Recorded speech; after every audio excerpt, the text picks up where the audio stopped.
Hey there, cats and kitties. I am the Blues Man, Johnny Blues, and with this video, we discuss my thoughts on episode 10 of the anime series恋は雨上がりのように, or Love is Like After the Rain. And this is once again kind of really sweet and heartwarming episode throughout the majority of it. Sort of the first proper date between Tachibana and Kondo in a sense, going to this used book fair, and it's all kinds of adorable how Kondo gets so wrapped up in and caught up in the excitement of that he sort of loses himself, and at one point Tachibana's like, oh, he's gone. I was kind of cracking up, especially as somebody who has found himself resoundingly relating to Kondo. I mean, when you bring me to a flea market, whether it be action figures or books and things like that, I will get lost in the fray, And I'll kind of have to come, much as Kondo does, I'll have to come find whoever I'm with and be like, I'm sorry. it's just so much stuff, so much awesome stuff to look at and whatever and peruse. So I could highly relate to that, and I just thought it was absolutely adorable. And all the while, this is coinciding with a message that Tachibana has gotten about her former track team, celebrating, I guess they're going to be getting together, having a party, throwing a party for the third years who are going to be moving on. And I assume Haruka is one of them, and Tachibana should pretty much be there as having been once a member of the team and such like that. But we see from Haruka's perspective, she's constantly checking the little sort of chat messages to see, kind of like if you're on Facebook and you send a message to somebody and you can check back and see, did they open it yet? Did they see it yet? Because it'll say seen at this such and such a date and time. And so Haruka's constantly checking back the like group picture and everything. And finally, at the very end, do we see that, yes, in fact, Tachibana has opened it. Of course, we, the viewer, know that she's already seen the message. But it is until the very end that Haruka notices that little sort of icon cropping up that represents Tachibana. But then, of course, she's called away, so I don't know if it really stuck out to her in that, few seconds. Her party is calling to her and, come on, come over, let's have fun and whatever. And so Haruka just sort of breezes off. And I don't know if she actually, recognized that, yes, Tachibana had seen the message and she was, for all intents and purposes, not coming. Because I took it as an invitation, like they sent an invitation out to everyone who was potentially a part of that group, and Tachibana's email or whatever, was still probably on the list and still, one was sent to her. But she had her day out rather, her focus was rather put on her day out with Kondo.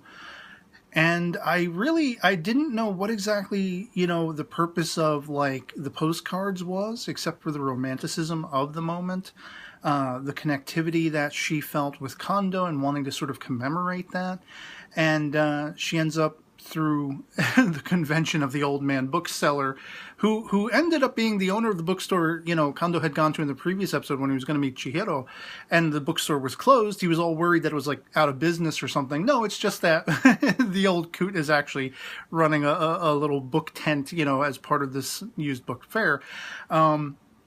But because of the convention of his not wanting to dial back on the price of one of the first published volumes that Kondo wants to buy, he talks him into, okay, well, you get a free postcard instead. I'm not going to dial back on the price, but you get a free postcard. And that answered very much to Tachibana's want, because she was actually sort of captivated by them and was rifling through them.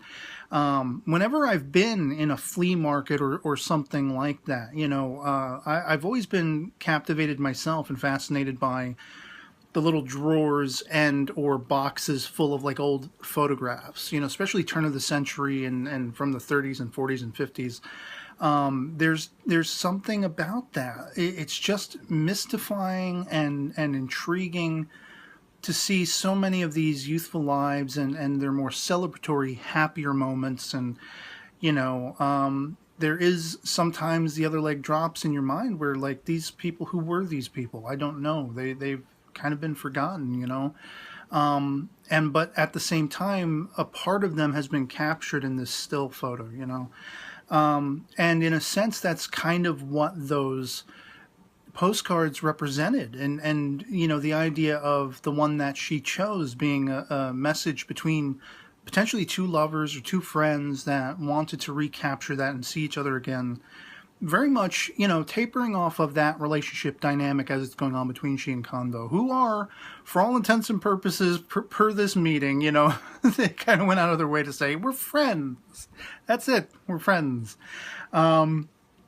Of course, we know Tachibana wants it to be much more. And it seems like gradually, to a point, Kondo is warming more and more to that. Especially by the end of this episode, he is given a compliment he has long sought.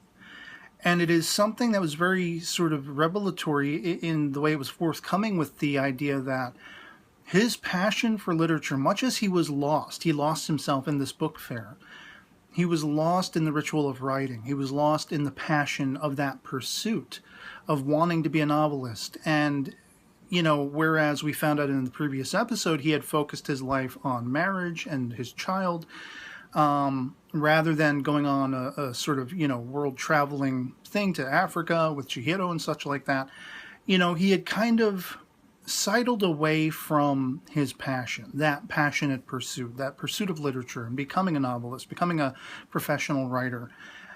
But it was not something he was ever ready to fully divert from. He still holds that passion to this day. He's still jotting down notes, as Tachibana, basically summarizes it as being the novel that he will one day still write at this point.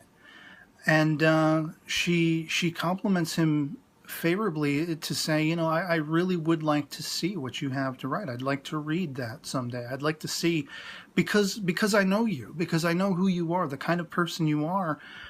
I believe whatever you set down on the page would be magical and would be enrapturing, And this moves the world for Kondo. This is all he wanted. He wanted appreciation and approval, where he still holds on to the guilt that he feels because he feels that this passion, this pursuit, is chiefly the thing that undermined his marriage and broke apart his relationship with his wife, estranged them, because, it reminds me of the Richard Attenborough film Chaplin, about Charlie Chaplin, one of my sort of idols in history and creative, aspirations, somebody who really inspired me. In the film depiction of his life, he went through relationship after relationship where he could not bring himself to focus away from his art, from his craft, being a perfectionist. And this sacrificed relationships where the other party, his wives at any given time or his lovers, felt eschewed, they didn't get their feelings and emotions reciprocated. And it's kind of what the embodiment of Kondo's relationship is depicted as in this episode. He was so consumed with the literature, with the writing, the reading and the writing, all of it. It was an all-consuming passion for him that his marriage suffered and his relationship with his wife suffered, and it estranged them and it broke them apart. And so while he still has this magnetic capacity, he's drawn forth to it. He still is consumed by it. He gave up on so much of it, but not fully, not completely. It's still something that lingers in his mind and his body and his soul, to want to create, to want to write. And yet it's the largest thing, the most chief aspect that's holding that back is his guilt and his remorse, feeling that he had undermined his entire life, what he had accomplished, what he had gained in a family and a wife and a child and all this kind of stuff. And so to get that acknowledgement by the end, it's kind of, patting him on the head and saying, it's okay. It's going to be okay. Life has changed. Life always changes, for better or worse, It's what you do in the wake of that, how you carry forth beyond it. And Tachibana is, in effect, her verbal, hoisting him up, sort of complimentary as she had. That was the thing he needed to hear. He needed to hear that because it would allow him maybe just that much more room to maneuver and to encapsulate that passion again and to grapple onto it and not let go. It validated him, in a sense. And I like how he was reflective after seeing Chihiro on the TV during the interview along those lines. Like, sort of an answer to, well, I had a proper wife, but my mistress was my passion for literature. It was my wife. It was what I was married to. And for that, my actual proper wife was long-suffering. And so it really put that into perspective for him. Maybe these thoughts and emotions he had been harboring for so long and not really putting a thumb on, not identifying what that all amounted to and what that meant. And this allowed him to, the interview with Chihiro, but then also the other leg drops in Tachibana's complimentary favor toward him, to say it's okay. There is a new dawn over the next horizon. There is more to accomplish. And I don't have to let that go. And there is someone who will be wanting to celebrate that aspect of my life. And so, as somebody pointed out in the comments on my previous episode discussion video, they naturally complement each other. They don't have to go out of their way to make these effects toward each other. They just naturally are fitted together, well complementary toward each other. They complete each other in a lot of ways. And it's magical. It's heartwarming. I also found it absolutely groundbreakingly compelling to learn that Tachibana need but only complete some rehabilitation, and she could run again.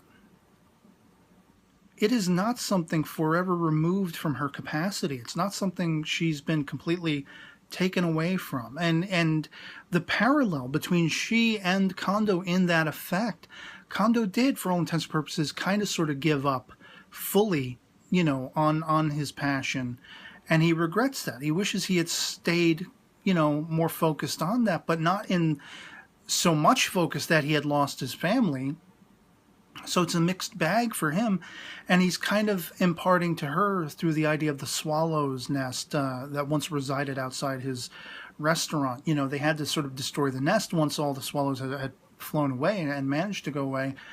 But there was the one swallow left behind who was afraid to fly or couldn't fly or whatever it was, and needed to take the risk, needed to put itself out there and take the gamble,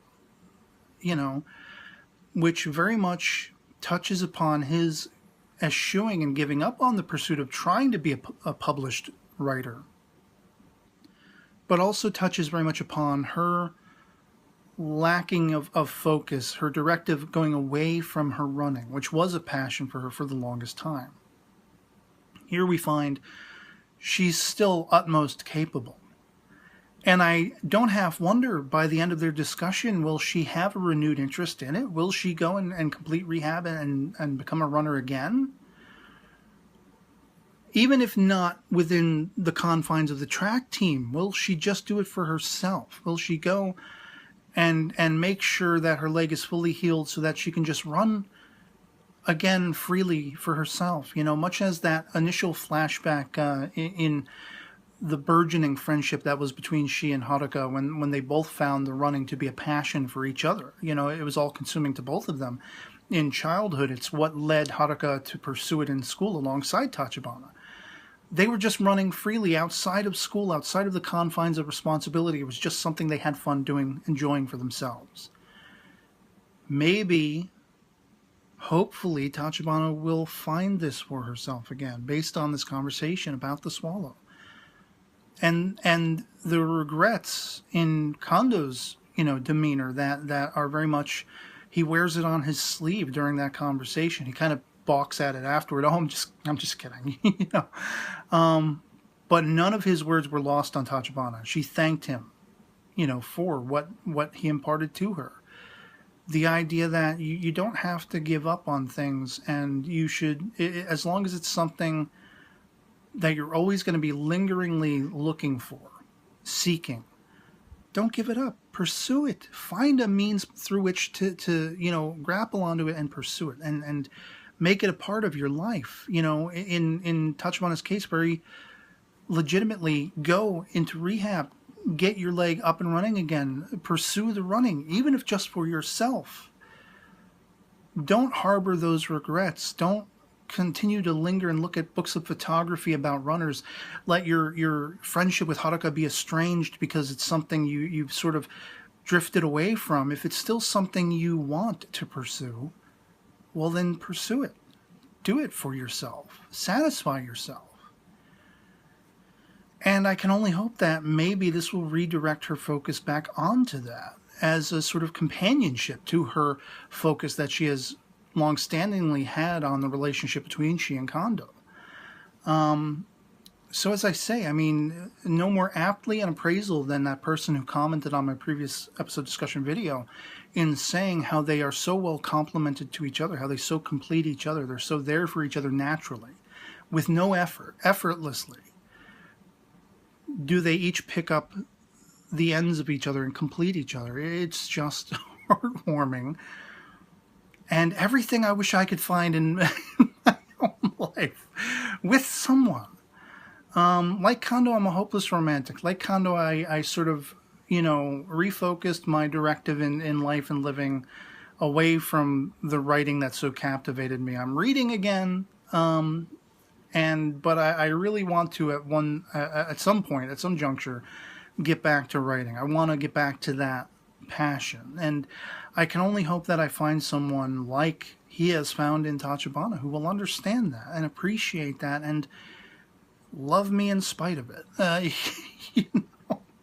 And I don't know. I mean, that's just my lament. All the feelings and emotions this show embodies in me, alongside my just heartwarming reaction to it. And so I'd love to hear from you guys in the comments below what you thought of episode 10 of恋は雨上がりのように, if you've seen it as well. If you enjoyed it, love or to hate it, anything goes in the comments below. Any further insights, anything I missed that you thought, was necessitated to be talked about, discussed, or considered, and such like that. I just love having that conversation. And so, yeah, otherwise that'll be pretty much it for me on this. Once this video finds you well, and I'll catch you all later. Peace.